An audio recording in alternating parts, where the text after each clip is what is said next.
आज इकडे मीरा भाईंदरला मी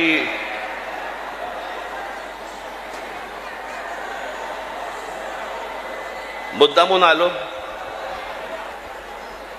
त्या दिवशी इथे जो काही प्रसंग घडला, या काय कोणते मिठाईवाल्याचा काहीतरी झाला तो भाग, आता कानावरती जर मराठी समजत नसेल तर कानाखाली बसणारच मराठी.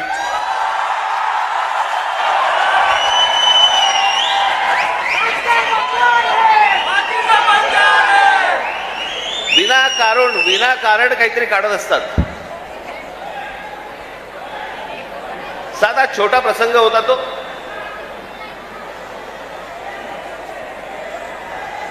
मोर्चासाठी म्हणून तिकडे जे कोणी माझे मराठी सैनिक होते पाणी प्यायला गेले तर तो माणसाने विचारलं कशासाठी मोर्चा काढताय. त्यांनी सांगितलं हिंदी सक्तीचं केलं म्हणून. म्हणे इथे तर म्हणे सगळे हिंदीतच बोलतात म्हणे. हे सगळं हिंदीमध्ये चालू होतं. त्याच्यामध्ये त्या माणसाच्या अरेरावीमुळे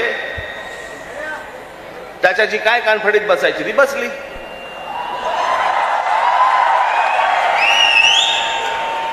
मग लगेच इकडच्या सगळ्या व्यापाऱ्यांनी बंद पुकारला. तुमच्या मारली होती, अजून नाही मारली आहे.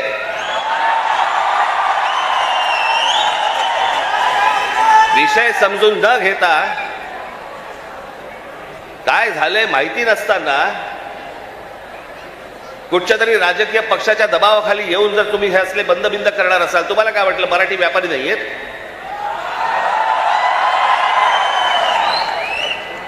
दुकानं बंद करून किती काळ राहणार आहात? शेवटी आम्ही काहीतरी घेतलं तरच दुकान चालणार ना.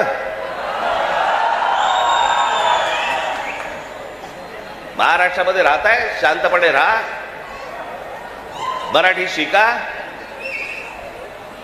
आमचं काही वावडं नाहीये, तुमच्याशी काही भांडण नाहीये.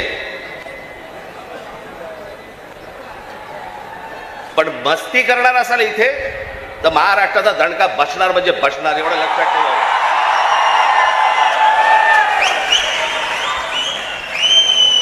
तर काय विषय होता? 1ली ते 5वी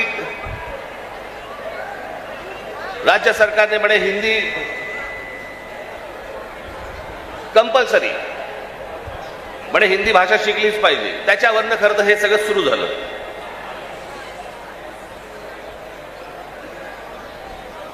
काल आमचे ते मुख्यमंत्री महाराष्ट्र राज्याचे देवेंद्र फडणवीस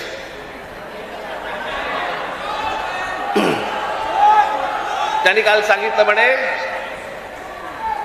तिसरी हिंदी भाषा आम्ही सक्तीची करणार म्हणजे करणार.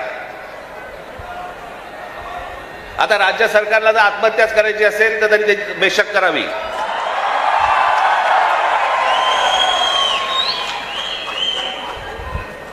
त्या दिवशीच्या मोर्चाच्या फक्त धसक्याने निर्णय मागे घ्यायला लागला होता.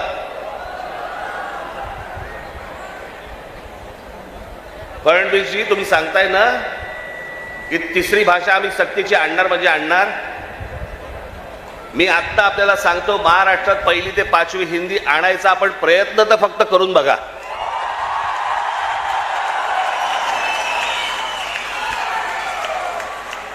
दुकानं नाहीत, शाळाही बंद करीन.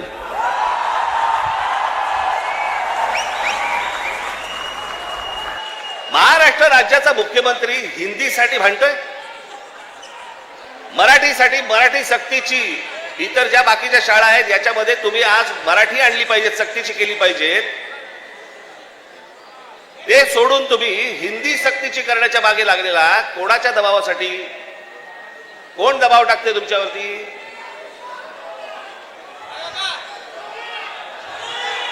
हे केंद्रामधनं हे केंद्राचं पूर्वीपासूनच आहे, काँग्रेस असल्यापासूनच आहे हे सगळं.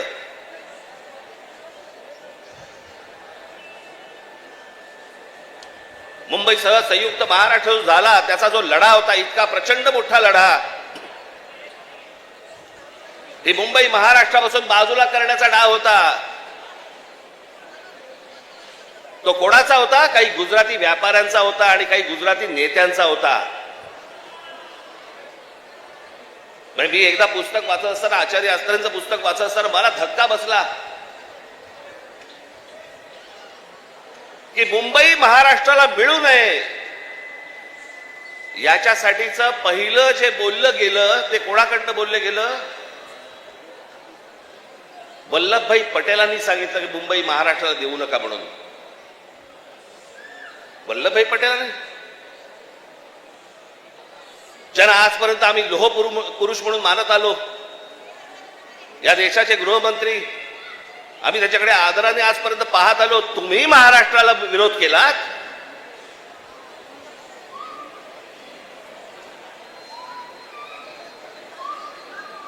ज्या ज्या वेळेला महाराष्ट्रामध्ये आंदोलन झाली आहेत त्या त्यावेळेला हे मोरारजी देसाई गोळीबार करून लोकांनी ठार मारले होते, मराठी माणसाला ठार मारले होते इथे महाराष्ट्रात. गेले अनेक वर्षांचा ह्यांचा मुंबईवरचा डोळा आहे, अनेक वर्षांचा. हे सहज नाही होते सगळ्या गोष्टी. मी त्या दिवशीच्या माझ्या भाषणामध्ये मी म्हटलं ना, हे चाचपडून बघतायत, तुम्हाला चाचपडून तपासून बघतायत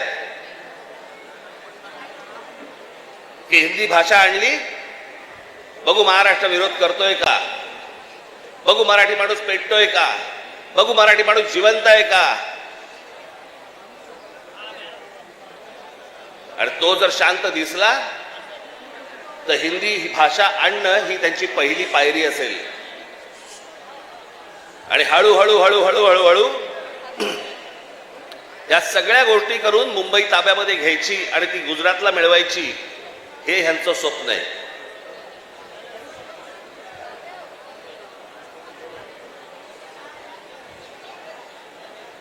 खरं तर बाकीच्यांचा विषय येतो कुठे मला कळतच नाही. विषय भाषेचा आहे.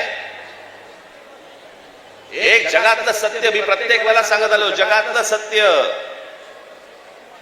तुमची भाषा मेली आणि पायाखालची जमीन गेली की तुम्ही कोणीही नसता जगामध्ये, तुम्हाला काही अर्थ नाही. तुम्हाला कोणीही विचारणार नाही. तुमची भाषा टिकवणं महत्वाचं आहे, तुमची जमीन राखणं महत्वाचं आहे.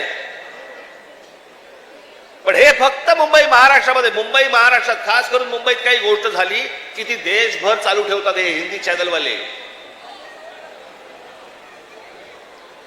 हे कसले हिंदी चॅनलवाले?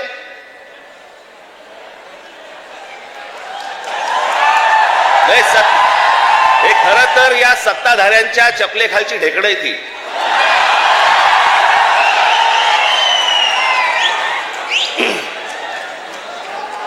आता बघा, थोड्या वेळात बघा सुरू करतील, राज ठाकरेने उगला जहर.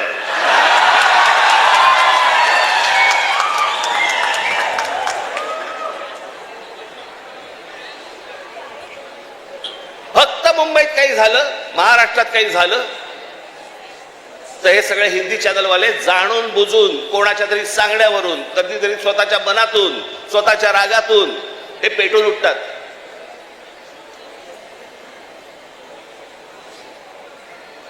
माझ्या बिहार मधले जे काही लोक आहेत, माझं त्यांनाही विचारणं आहे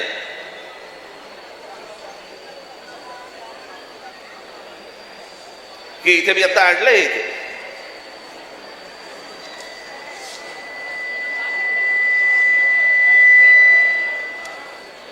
28 सप्टेंबर 2018, ऐका नीट मी काय बोलतोय. 28 सप्टेंबर 2018 धुंधार, हिम्मतनगर जवळ, जिल्हा साबरकांठा, गुजरात, 14 महिन्याच्या एका मुलीवरती बलात्कार झाला.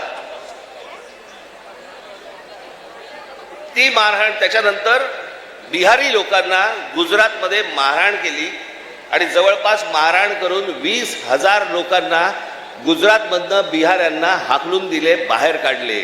झाल्या का बातम्या?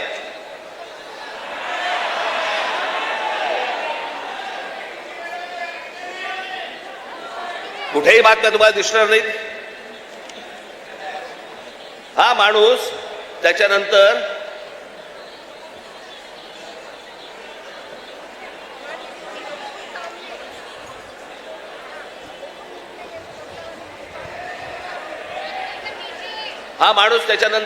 याने भारतीय जनता पक्षामध्ये प्रवेश केला त्याला तिकीट दिलं गेलं आणि तो आमदार देखील झाला. म्हणजे यांच्या राज्यामध्ये हे वाटेल ते करणार, बाहेरच्या राज्यांमधली लोक आतमध्ये घेणार नाहीत, त्यांना मारणार, हाकलून देणार. 10-10, 20-20 आत्ता परत झालं. आत्ता परत गुजरातमध्ये झालं आणि बिहारी लोकांना गुजरातच्या बाहेर काढलं. झाल्या बातम्या? नाही झाल्या. इथे एका मिठाईवाल्याच्या कानफडीत बसल्यावरती देशाची बातमी घडते. देशाची.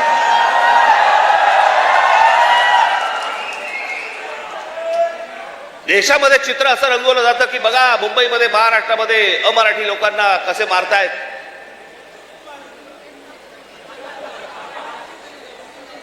हे काय प्रकारचं राजकारण सुरू आहे देशामध्ये, आपण लक्षात घ्या.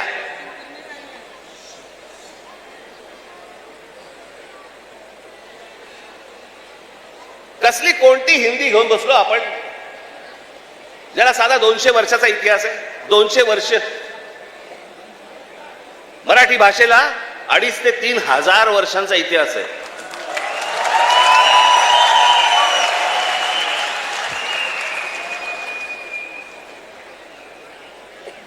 मराठी भाषेला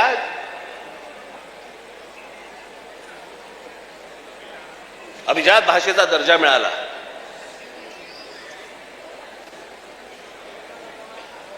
या शिवतीर्थावरती इथे मुंबईला पंतप्रधान नरेंद्र मोदींच्या समोर मी त्यांना सांगितलं होतं, माझ्या फक्त 5 गोष्टी आहेत, 5 अटी आहेत गोष्टी. त्यातली एक पहिली, मराठीला अभिजात भाषेचा दर्जा तुम्ही द्या. पंतप्रधान झाल्या दर्जा दिलाय. वर्ष झालं, 1 रुपया नाही आलाय. हिंदी भाषेला म्हणजे गंमत बघा, एखाद्या भाषेला जर समजा अभिजात भाषेचा दर्जा द्यायचा असेल तर त्याला कमीत कमी 1400 वर्ष जुनी ती भाषा पाहिजे. बरोबर? ही अट आहे कमीत कमी.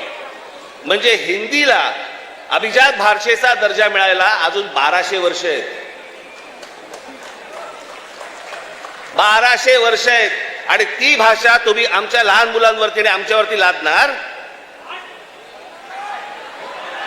हिंदी या भाषेमुळे हिंदी चित्रपट सृष्टीतल्या नटनट्यांचं भलं झालं, ह्याच्या पलीकडे कोणाचं भलं झालं जरा सांगा मला. साधी गोष्ट आपण पकडूया की उत्तर प्रदेश, बिहार, मध्य प्रदेश, राजस्थान इथे हिंदी बोलली जाते. मग हे लोक उठतात आणि महाराष्ट्रामध्ये नोकरीसाठी काय येतात? जर हिंदी भाषेमुळे जर तुमचंच भलं झालं नसेल आणि तुमचीच राज्य मोठी झाली नसतील आणि तुम्हाला जर दुसऱ्या प्रदेशामध्ये जाऊन जर समजा तिकडे येऊन नोकऱ्या कराव्या लागत असतील, नोकऱ्या मागाव्या लागत असतील, गुजरात सारख्या राज्यामध्ये जाऊन तिकडे जर समजा तुम्हाला मार खावा लागत असेल, हिंदीने काय भलं केलं तुमचं? कोणती भाषा घेऊन बसलोय आपण? आणि त्या भाषेसाठी म्हणून महाराष्ट्राचा मुख्यमंत्री पेटलाय. मला कारणच नाही कळलं.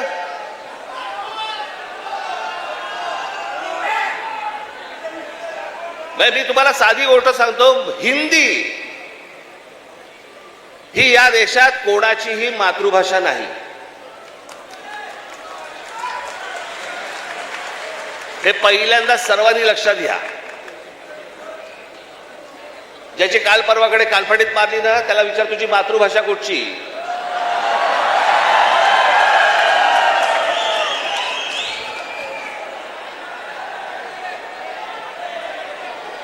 अहो, हिंदी ही इकडच्या तिकडच्या सगळ्या कडबोळ्यातनं तयार झालेली 100-200 वर्षापूर्वीची भाषा. बाकीच्या सगळ्या केवढ्या जुन्या भाषा आहेत. उत्तर प्रदेश, बिहारला आता समजलं पाहिजे, राजस्थानला आता समजलं पाहिजे. मी आता एक आणलं इथे उदाहरणार्थ बघा. हिंदी या भाषेमुळे हिंदीने किती भाषा मारल्या तर जवळपास 250च्या आसपास भाषा मारून टाकल्या. त्याच्यामध्ये कांगरी, गढवाली, कुमाऊनी, अवधी, हरियाणवी, ब्रज, भोजपुरी, मगधी, बाघेली, छत्तीसगडी, बुंदेली, माळवी, दिल्ली, नागरी, बागरी, मारवाडी अशा अनेक भाषा आहेत.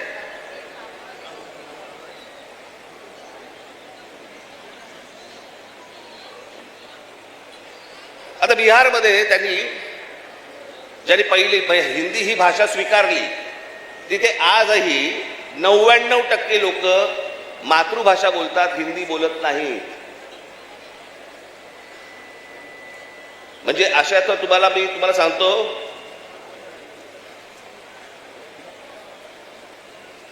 हनुमान चालीसा आहे ना, हनुमान चालीसा ज्याला तुम्ही हिंदी म्हणता ते अवधी आहे, हिंदी नाही.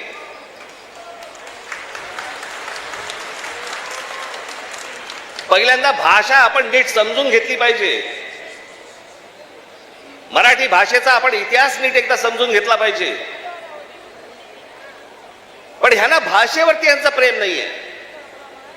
माझं तर सगळ्या भाषांवरती प्रेम आहे. माझा तर दावा कदाचित चुकीचा नसावा, परंतु महाराष्ट्रामधले जेवढे काही नेते आहेत त्या सगळ्यांपेक्षा हिंदी माझं बरं आहे. आणि याचं कारण माझे वडील. माझ्या वडिलांना व्याकरणासकट उत्तम मराठी तर येतच होतं, उत्तम इंग्रजी येत होतं, उत्तम हिंदी येत होतं, आणि माझ्या वडिलांना व्याकरणासकट उत्तम उर्दू येत होतं. भाषा कोणतीही वाईट नसते, कधीच वाईट नसते. जगातली कुठचीही भाषा वाईट नसते. हिंदी ही काही वाईट भाषा नव्हे. आमच्यावर लादणार असाल, नाही बोलणार जा.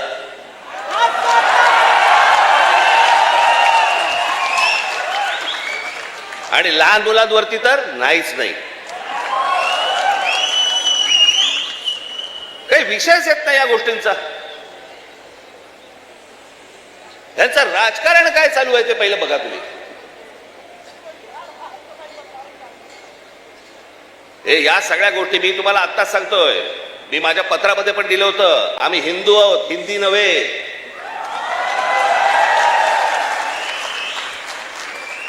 पण हिंदुत्वाच्या बुरख्या खालून जर समजा तुम्ही माझी मराठी संपवायला येणार असाल, माझ्यासारखा कडवट मराठी तुम्हाला सापडणार पण नाही.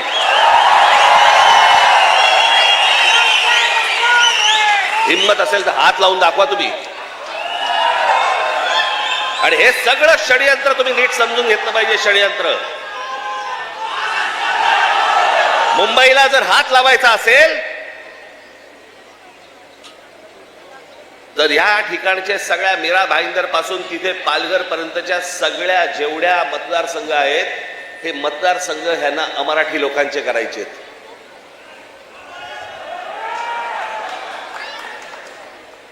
मी गेले 20 वर्ष मी ओरडून बोंबलून सांगतोय, ही नुसती माणसं येत नाही आहेत. हे नुसते इमारतींमध्ये माणसं येत नाही आहेत. इमारती उभ्या राहतात आणि बाहेरची माणसं येत आहेत. इमारती उभ्या राहतात आणि बाहेरची माणसं येत आहेत. नुसती माणसं नाही येत आहेत. हे मतदारसंघ बनवत आहेत.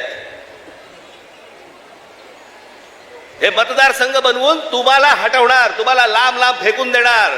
उद्या हे काय सांगणार, अरे बघा ना, आमचाच खासदार, आमचेच आमदार, आमचेच नगरसेवक, आमचाच महापौर. असं करून हे मुंबईपर्यंत पोहोचणार. आणि हा अख्खाच्या अख्खा पट्टा हा सगळा गुजरातला मिळवण्यासाठीचे सगळे खटाटोप सुरू आहेत. हे आज नाही, हे पूर्वीपासून सुरू आहेत. पूर्वी त्यांनी तर जाहीररित्या सांगितलं होतं, पण आता कसं आहे, आता हे लपून छपून हळूवार पद्धतीने या सगळ्या गोष्टी सुरू आहेत. हे काय षडयंत्र हे आपण नीट ओळखा, हे समजून घ्या. हा सहज आलेला माज नाही. हे जे आज तुमच्या अंगावरती येतात आणि तुम्हाला सांगतात नाही मराठी नाही बोलणार, आम्ही नाही बोलेंगे, हा जो माज आहे ना, हा माज तिथून आलेला आहे. तिथून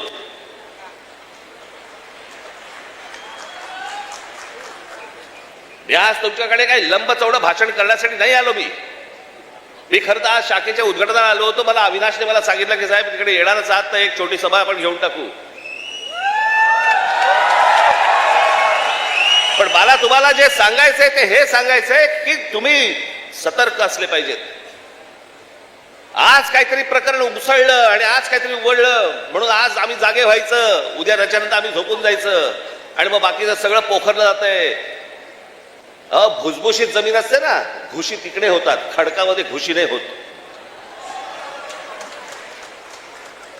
तुम्ही खडकासारखे टणक असले पाहिजेत. महाराष्ट्राची तुम्ही भक्कमपणे बाजू उभी केली पाहिजेत. महाराष्ट्र काय हा तुम्ही समजून घेतला पाहिजेत.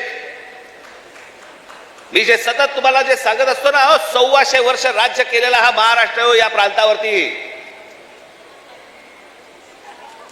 मी अनेकदा बोलत आलो, तुम्हाला सांगत आलो की ह्याला पर्शियन लोक ह्याला हिंद प्रांत म्हणत. छत्रपती शिवाजी महाराजांची घोषणा पण काय होती? हे हिंदवी स्वराज्य व्हावे ही नव्हती, हे हिंदवी स्वराज्य व्हावे ही होती. या हिंद प्रांतावरती आमची सत्ता असावी.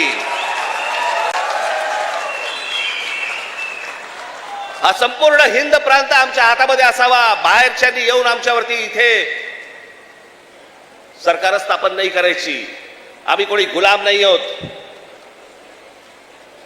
या प्रांतावरतीचा अधिकार कोणाचा असेल तो आमचा आहे. आणि 1400 वर्ष या मराठेशाहीने जे राज्य केलं, ज्याला आपण म्हणतो ना अटके पार आम्ही झेंडे फडकवले. अटके पार झेंडे फडकवले म्हणजे काय?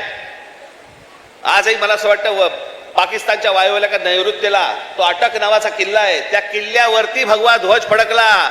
ते अटक किल्ला, तो अटके पार झेंडे फडकवले आम्ही. तिथपर्यंत पोहोचले होते मराठे. तो महाराष्ट्र हतबल आहे. तो महाराष्ट्र यांच्यासमोर हात पसरतोय. आम्ही भिका मागायच्या आम्हाला न्याय द्या म्हणून. तुम्ही या महाराष्ट्राचे राजे, तुम्ही या महाराष्ट्राचे मालक. बाकीची माणसं बाहेरून आली, ती तुमच्यावरती रुबाब करणार आणि आम्ही हतबलतेने त्यांच्यासमोर बोलणार, अरे नाही नाही भाई साहब ऐसा मत. का?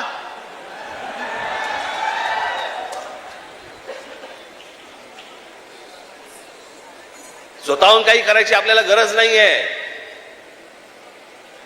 पण जर अशा प्रकारे माज घेऊन जर समजा कोणी अंगावरती आला, ठेचायचा म्हणजे ठेचायचाच.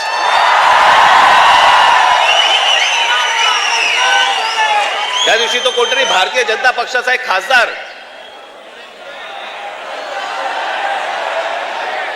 कोणतरी दुबे नावाचा, कसा काय बोलला, मराठी लोगों को हम यहां पे पटक पटक के मारेंगे. झाली का केस त्याच्यावरती? हिंदी चॅनल वाल्यांनी दाखवलं का? पुढे चालवलं का? काही नाही. बघा कसं असतात, कसे असतात ते बघा. तू आम्हाला पटक पटक के मारणार? दुबे, दुबेलाच मी सांगतो, दुबे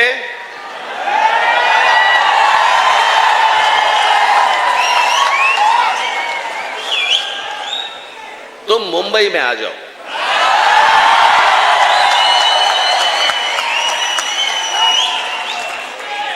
मुंबई के समुंदर में डूबे डूबे कर मारेंगे.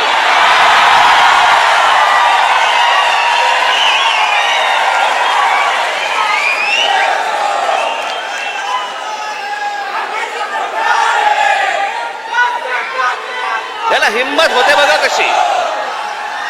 तुम्ही जर काही बोललात तर त्याची राष्ट्रीय बातमी होते. तुम्ही जर कुठची अमराठी माणसाबद्दल काही गोष्ट बोललात ती राष्ट्रीय बातमी.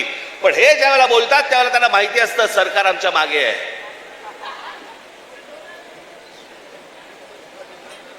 कारण सरकारच जर समजा या गोष्टी इथे लादत असेल तर या लोकांची हिंमत तर वाढणारच आहे. एक गोष्ट त्या दिवशी मी सांगितली, पुन्हा एकदा सांगतो, तुमची सत्ता असेल ती लोकसभेमध्ये आणि विधान भवनामध्ये. आमची सत्ता रस्त्यावरती आहे, रस्त्यावरती. काय नाही. 56 इंचाची तुम्ही पण छाती बाहेर काढून फिरा. हा महाराष्ट्र आहे, तुमच्या बापाचा महाराष्ट्र आहे. बराच कोणी जर महाराष्ट्रामध्ये वेडं वाकडं वागायचा प्रयत्न केला, माझा महाराष्ट्र सैनिक त्याचा गाल आणि त्याचा हात या सगळ्या गोष्टींची युती झाल्याशिवाय राहणार नाही.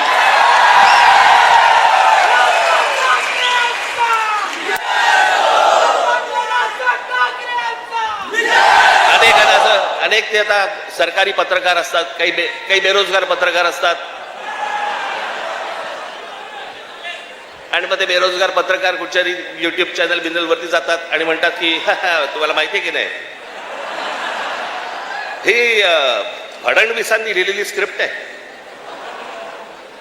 हा कोणता स्क्रिप्ट रायटर आहे मला अजूनपर्यंत कळलेला नाही, जो स्वतःचा अपमान पण त्याच्यामध्ये लिहितो, ज्याला हे सगळं मागे घ्यावं लागलं. सगळ्यांकडनं दबाव आल्यानंतर मी हे दोन्ही GR मागे घेत आहे, हे स्क्रिप्ट रायटर लिहू शकतो. पण हे काय चालू आहे, हे तुमच्या मनात काहीतरी विष घालवणं सुरू आहे की हे बघा, हे आतून सगळं एक येतं, बघा हे सगळं असं सगळं सुरू आहे. कशाचा कशाला कशाचाही संबंध नाही आहे. कोणाशी माझी मैत्री असो, दुश्मनी असो, काहीही असो, एक गोष्ट निश्चित सांगतो, महाराष्ट्राच्या बाबतीत, मराठी माणसाच्या बाबतीत आणि मराठी भाषेच्या बाबतीत राज ठाकरे कोणाशी तडजोड करणार नाही. याच्या आधीही केली नाही, आत्ताही केली नाही आणि पुढेही करणार नाही. मला असं वाटतं तुम्ही देखील त्याच पद्धतीने महाराष्ट्रामध्ये राहिलं पाहिजे, जगलं पाहिजे, वावरलं पाहिजे. आणि जे कोणी इथे राहत असतील मराठी लोक, मी त्याची माझ्या एका मित्राचा दाखला दिला होता, बाकीच्यांनी देखील लवकरात लवकर मराठी शिकण्याचा आपण प्रयत्न करावा. आम्ही तुमच्याशी मराठीत बोलू. माझी तुम्हाला सर्वांना माझं तुम्हाला सांगणं आहे,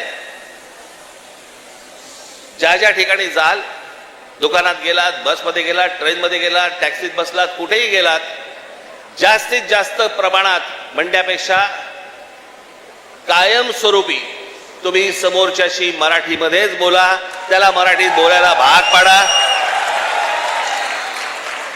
अहो, आता माझ्याकडे कर्नाटकातला व्हिडिओ आलाय. कर्नाटकामधले तो माणूस तिकडे त्या रिक्षावाल्याला हाकलून देतोय. बातम्या नाही होणार, कारण त्यांचे सत्ताधारी, त्यांची सरकार त्यांच्या जनतेच्या, त्यांच्या लोकांच्या खंबीरपणे पाठीशी उभे असतात. वरती कोणी येऊ अगर न येऊ, हे महाराष्ट्रच फक्त भोगत आला आणि महाराष्ट्रच फक्त भोगतोय. त्यांना काय वागायचं त्यांचं त्यांनी वागावं. पण मला तुम्हाला फक्त एवढंच सांगायचंय की तुम्ही खंबीर राहा, तुम्ही कडवट राहा. जर तुम्ही घट्ट असाल, तुम्ही जे खडकासारखे टणक असाल, कोणी आतमध्ये शिरायचा प्रयत्न करणार नाही. आजूबाजूला कोण येतंय, कोण राहतंय, कोण काय करतंय, याच्यावरती सतर्कतेने तुमचं लक्ष असलं पाहिजे. एवढीच फक्त आज विनंती करण्यासाठी म्हणून मी आज आपल्यासमोर इथे आलो. आपण सगळेजण इतक्या मोठ्या संख्येने आलात, आपल्याला सर्वांना धन्यवाद देतो. आणि फक्त एवढंच जाताना सांगेन, सतर्क राहा, सतर्क राहा, सतर्क राहा. धन्यवाद. जय हिंद, जय महाराष्ट्र.